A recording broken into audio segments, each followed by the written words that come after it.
Bismillah ar-Rahman ar-Rahim, in the name of Allah, the Compassionate, the Most Merciful. To all of our viewers out there, Assalamu alaikum wa rahmatullahi wa barakatuhu. And thank you for joining us again in the intersection of faith and reason, where our guest is our beloved Dr. Sheikh Scholar, Dr. Jafar Sheikh Idris. Dr. Jafar, it's good to be with you again. And last time we were talking about the Quranic argument for the existence of God. And I believe you mentioned the verse in Surah Al-Tur, أَمْ خُلِقُوا مِنْ غَيْرِ شَيْءٍ أَمْ هُمُ الْخَالِقُونَ. Were they created out of nothing, or were did they create themselves? And he said, generally speaking, on your studies, observations, that most atheists have fallen in one of these categories that the Quran has actually given. Yes. And interesting. And I'm talking about contemporary ones. Contemporary. Scientists. Some of them scientists. No. It sounds a bit ludicrous to me that somebody can actually argue saying that we came out of nothing. Yes, I will show you some of the show some of the words that they have actually promoted such an idea. Interestingly, you also said that in Greek philosophy earlier, they even said that there was an argument that the world is eternal and needs not a creator. Yes, they thought that the heavenly bodies, because they know that the trees are not eternal, the water is not eternal, but they thought that the heavenly bodies were eternal, especially the sun. And their argument was that we haven't seen any change. In the sun has always been like this, so it must be eternal. And then I gave Al-Ghazali's objection to that, and he said that, how do you know? The sun is a huge body, and it is very far away. So if it diminishes by a small amount every day, you will not be able to realize this. But we now know that what Al-Ghazali said is true. Is correct. No. I'm wondering if this is why people believe to worship the heavenly bodies. Yes, of course, especially the people of Prophet Abraham, and his father and his people used to worship the heavenly bodies. Mainly because they felt they were eternal. But I think it could be. Yeah. Interesting. Sheikh, we would love to hear some of these arguments. Now I think we enumerated some of the pieces of evidence that Al-Ghazali, that Ibn Taymiyyah mentioned. Now we come to one of the most famous arguments for the existence of God. I mean famous among especially the philosophers. And it was famous even among the Muslim theologians and Christian and Jewish theologians. The argument took many forms, was formulated in many ways, and some of the formulations were wrong. So people thought that because the formulation is wrong, the argument is false. I will try now to give what I think is the correct form of the argument. The argument goes like this. Sheikh, just to remind our viewers, Ibn Taymiyyah argues, or so far he has given 3 arguments, and that is, it is in the innate nature of humans to believe. Yes. And then he spoke about ayahs, or the signs. Now it's a cosmological argument. He says that there is a difference between the cosmological and the ayah, as I said last time. That the ayah points to God directly. The cosmological argument comes to the conclusion that there must be a creator or an eternal cause also. So he said that it is good as far as it goes, but it doesn't go far enough. And I will comment on that, inshallah. The argument is like this. It says there are temporal things. Temporal things that have a beginning. This is something temporal. It was not there. It is now there. Okay. Right. A temporal thing must have an external cause. It cannot create itself. Sure. Okay. Now, it cannot create itself, though it has an external cause. Now, the external cause cannot be itself temporal. Sure. because we'll ask the same question about it. About the cause itself, the external The cause. No. Sure. But some people said, why not? Why not? They said that we can say that, for example, if we say that temporal thing one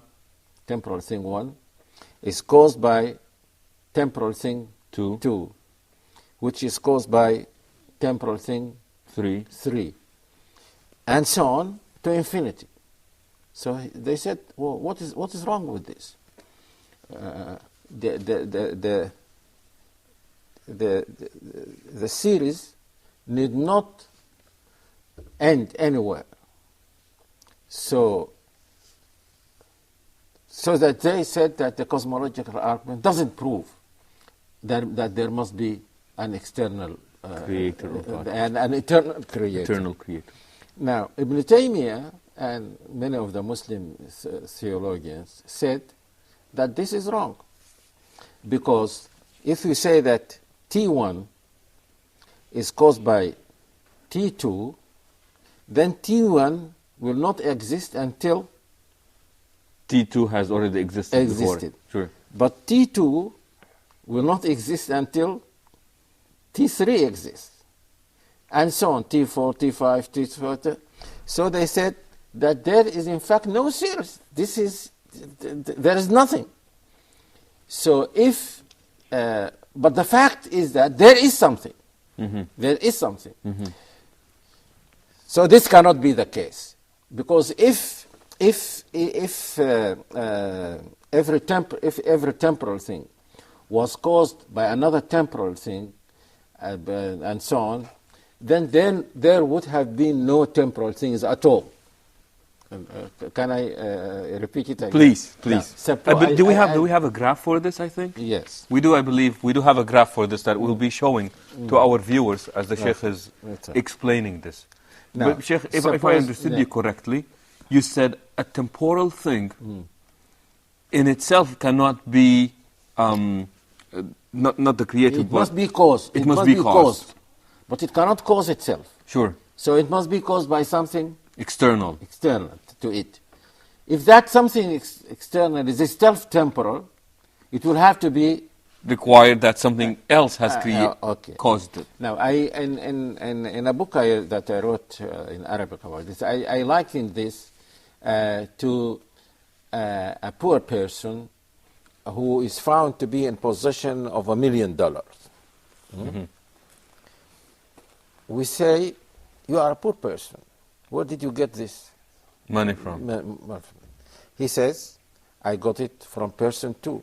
But that person 2 is also poor. Where did you get it from? Where did you get it from? Person 3, who is also poor. So this will not, even if we go for 1,000 or 1 million persons who are poor, that will not solve the problem where the $1 million came from. Because they're all individually are not capable of... No. So unless someone says, I robbed a bank or so, then that will solve the problem. But if the police is investigating the matter, he will not be convinced if every poor person refers him to another poor person and so on.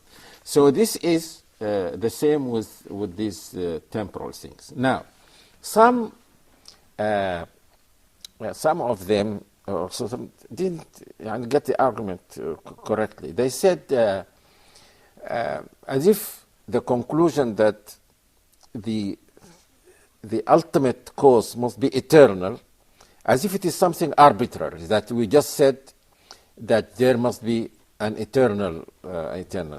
Simply because this does not make sense. No, so no, they don't say this. If they said it doesn't make sense, that would be a good argument. Now, Ibn Taymiyyah said, we are saying that the existence of temporal things is itself a proof that there is an eternal thing. Because these temporal things would not have existed at all if there was no eternal thing. So we are not just saying that there is a God and he is eternal and so on.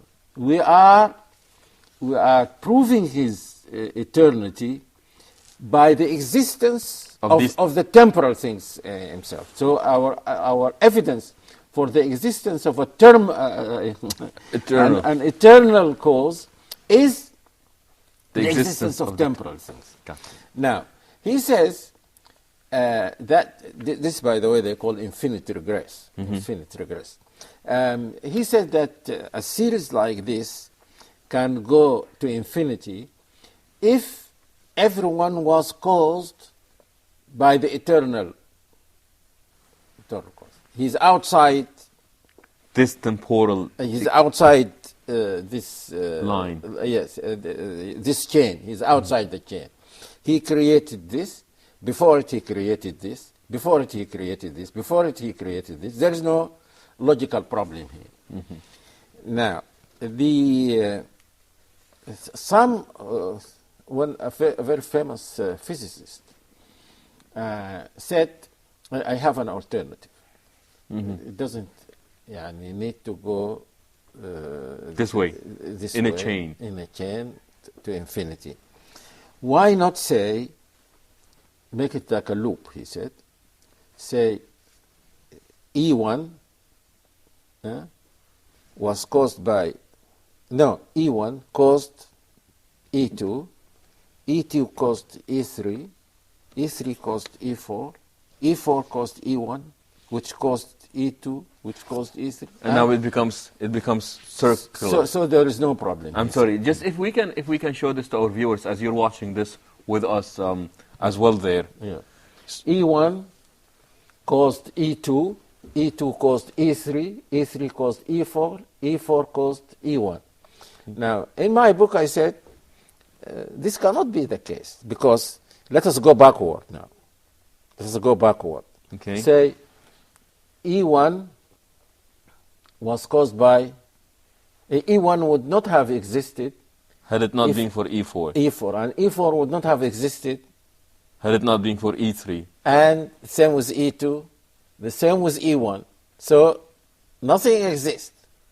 Sure. Now, if you say E1 caused E2, E2 caused E3, E3 caused E4, E4 caused E1. That was already caused. That was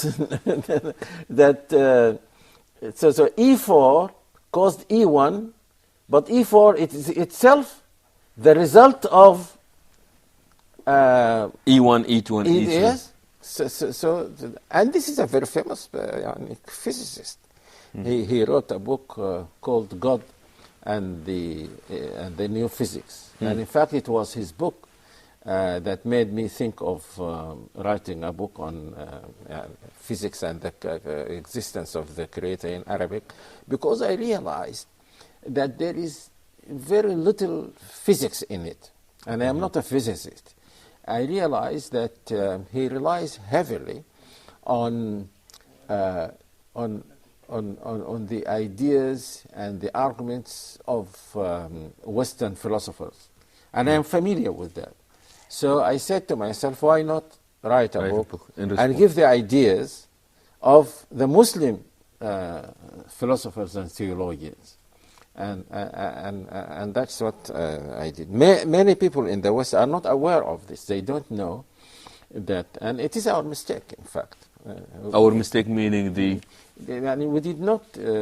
They don't think that there are Muslim intellectuals, for example, like Ibn Taymiyyah, because they don't know. They don't know about him. They know about their own philosophers, and they think that these are the greatest minds and so on. And so I think it is our mistake that people in the West don't know much about. So I hope that Huda will to shed some light on these great Muslim philosophers. Sheikh, I'm sorry, if you just hold on to that thought, we would like to visit it again, and the fact that many people think that there was no contribution on the Muslims' part in either the refutation or counter-argument of these theories that are out there. With this, we will take a short break and we will come back. Please stay tuned and we will see you shortly. Assalamu alaikum wa rahmatullahi wa barakatuh, and welcome back again to the intersection of faith and reason with our beloved guest, Dr. Jafar Sheikh Idris. Dr. Jafar, you were talking earlier about Muslims and our fault in the fact that we have not exposed great thinkers like Ibn Taymiyyah and Imam al-Ghazali to the Western philosophy, either in refuting or counter-arguing these arguments. I wonder what could be done. What could be done? People like you should write about. You are living in the West. You study the works of these people. Of course, some of the Orientalists did this, but they did not write popular books, and some of them Orientalists were not themselves philosophers, so they did not popularize the ideas of the Muslim philosopher, because there are many ideas. People will wonder that some of the ideas that they attribute to some of the philosophers were expressed by Muslim philosophers way back then, well, before them, a long time before them. And one of the things that I realized, something I found very strange, that the ideas of contemporary philosophers on what some of the Greek philosophers say, their criticism of Greek philosophy is very much like the criticism of the Sunni theologians. You see, the non-Sunni theologians followed the Greeks and defended some of their views.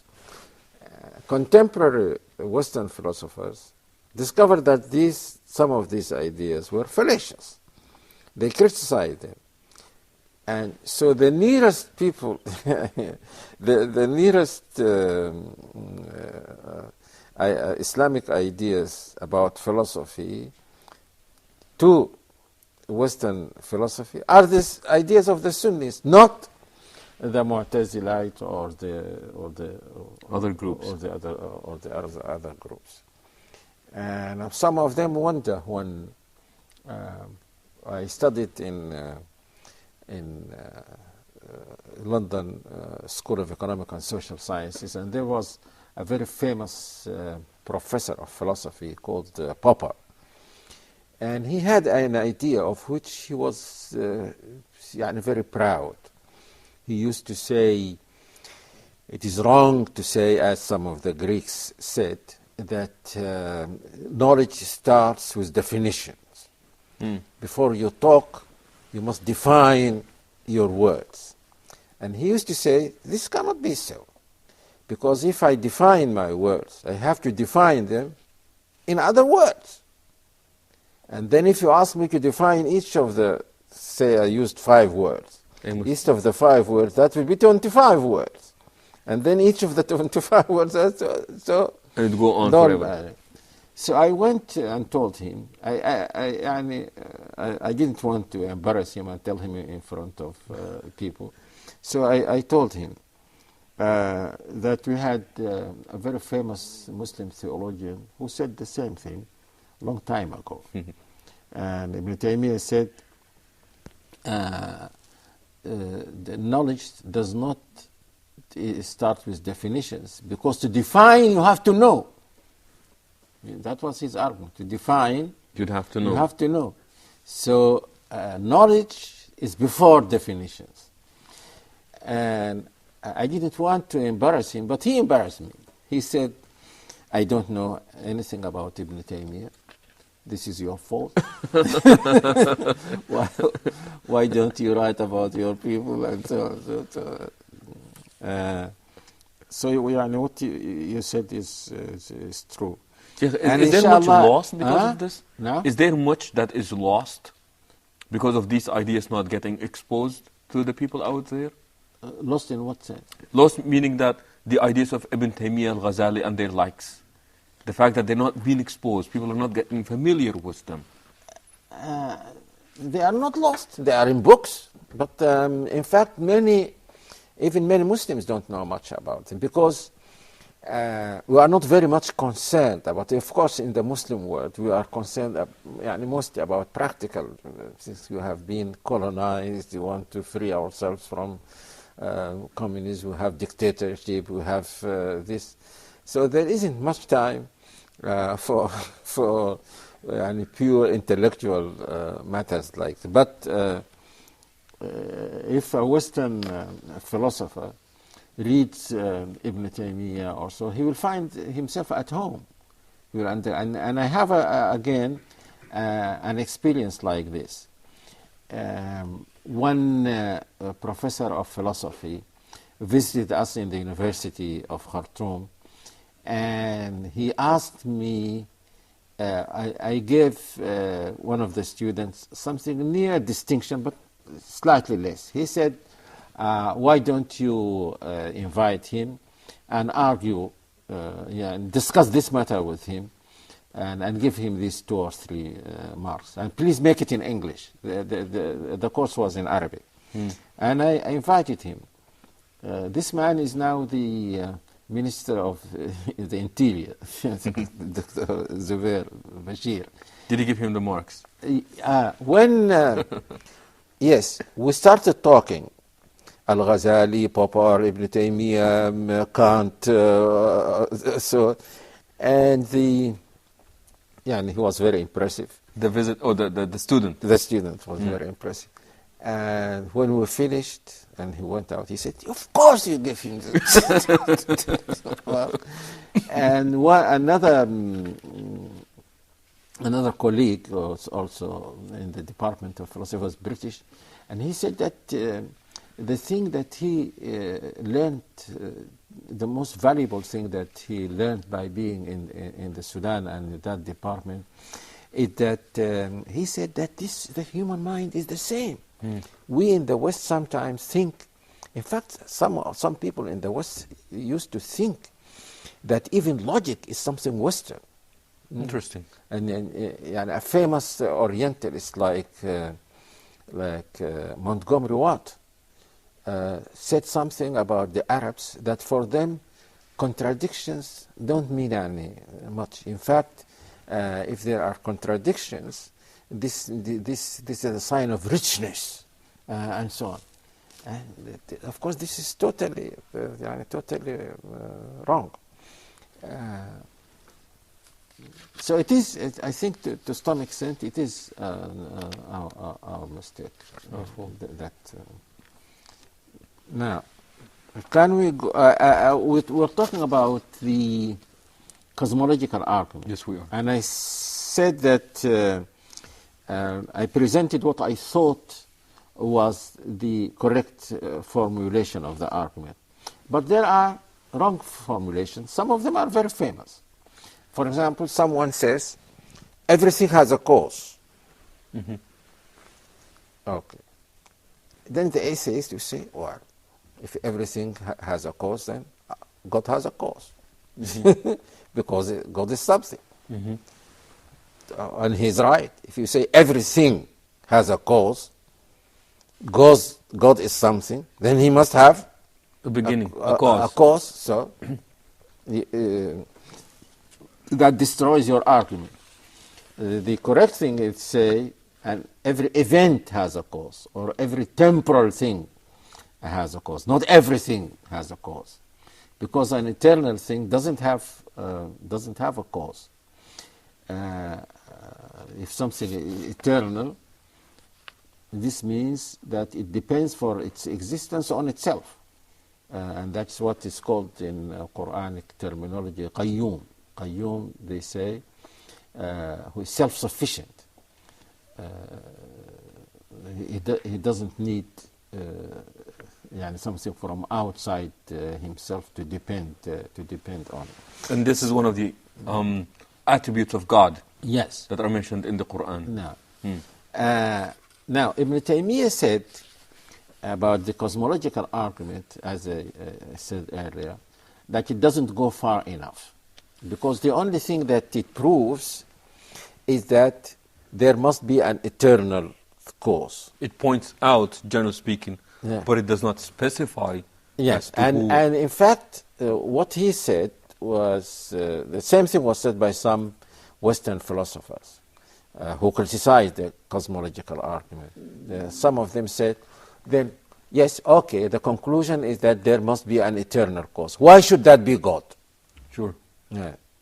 And Why can't it be this or that?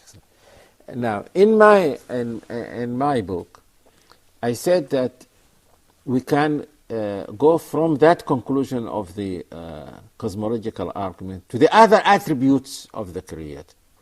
So the cosmological argument will be a first step to lead to Yes. pointing out Yes. directly So to so God. this means that in this I am not totally in agreement with Ibn Taymiyyah, because Ibn Taymiyyah says that it doesn't go far enough. Perhaps he meant what I have just said, that it proves that there is an eternality. But then I said that we can go, and I will prove this.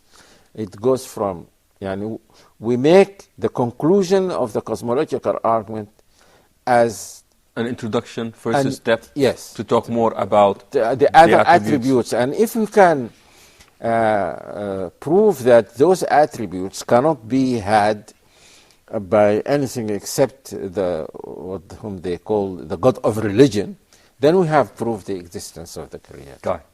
Sheikh, this is getting better and better, and time keeps going faster and faster by as this argument is getting there. So inshallah, with this we would come to the end of this episode of our program, hoping that you would join us again next time, as we will be talking about the attributes of God as presented in the Quran. With this we say Assalamu alaikum wa rahmatullahi wa barakatuhu, and so long.